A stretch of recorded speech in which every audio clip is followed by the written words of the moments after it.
Welcome to my speech. This is Duke, and we're going to be giving our speech today about how horses have changed my life. Well, I'm going to be doing it. He's going to be sitting here looking pretty. So how much do you think this animal here weighs? 1,000, 1,100? If you said 1,200 pounds, you'd be right. Since 2000 BCE, horses have been used for transportation across long stretches of land. For instance, Duke here could carry 1 ton of luggage by himself.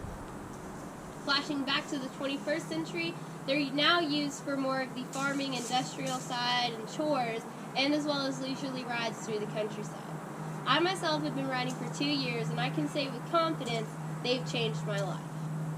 Today, I'd like to show to you and explain to you the different types of horses and riding styles. First, let's look at Duke here. He's a paint horse, and he's also a trail horse. And now keep in mind there are many ways to ride. A few are trail riding, English, rodeos, and races. So in trail riding, it's ideal to have a horse like Duke here. He's bigger and stockier. He isn't always in a hurry, and he can stand still for quite a long period of time without getting agitated. Of course! Whoa, Duke. When riding English, you're going to need a horse that's a little bit taller than Duke, and mostly because when you have jumps, you usually jump over poles, you're going to need a horse that can clear those with ease and pretty much tread through the water that's occasionally on the course. And when riding in rodeos, you're going to need a strong horse that's really fast and that's really nimble. Say if you're barrel racing, you're going to need a horse that can get pretty low to the ground without falling. When riding in races, you need a horse that's really fast and that's really tall. You need a tall horse in order to stride out the 1 1/8 mile course that they face every single time they are let out of the gate. You may wonder how people stay on these beautiful animals when they approach speeds of 50 to 55 miles an hour. The answer? A perfectly fitted saddle. You don't want to set foot in a saddle that's too big. Either you're going to be sliding way too far forward or way too far back. And you don't want a saddle that's too small, because then you're just going to be uncomfortable throughout the entire ride. It's going to kill your back, it's going to kill your knees, and you're just going to be miserable the entire time. So now the hard part is moving with the horse. When Duke is at a lope, I have to move with a with a rock, kinda. So I rock my hips with his stride. And when he canters, I have a nice bob that comes with the movement that he has. When he bounces up, I bounce up. When he goes down, I go down. That is in order to keep us both safe and keep us from getting hurt, as well as balance. Now that we've talked about how to stay on the horse, let's talk about what you get from being on this beautiful animal.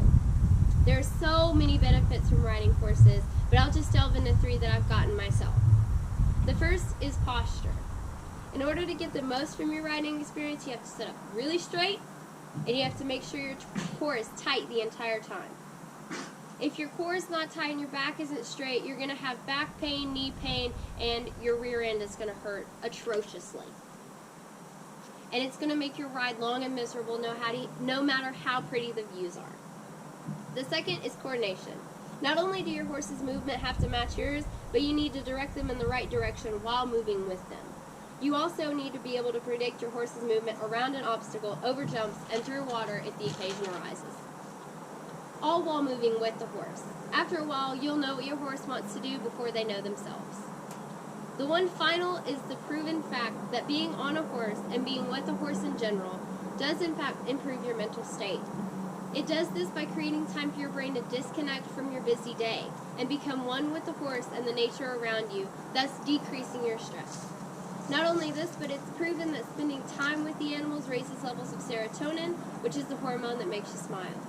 Lastly, in a survey that included 1,200 horseback riders, 80% of the 1,200 said that they felt quite a lot or extremely more cheerful when riding or merely in the presence of their animal. Today, I've explained 3 important reasons horseback riding has changed my life. The fact is, horses have always been in my life, but I've never realized why people have them until I owned 3 myself. They're good for so much more than just hauling or transportation.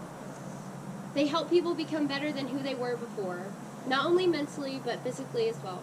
Riding horses has made me more vigilant as a person than I was before. I have to pay attention to what they eat, how they act, and my surroundings, all while keeping in mind that this is my animal. He's my responsibility.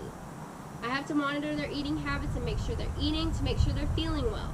They have taught me responsibility. I'm forever grateful to Duke here and every horse that crosses my path. They've taught me and shaped me into the woman I am today, and for that, I am thankful. Thanks again, guys, for watching my speech. Have a good rest of the day.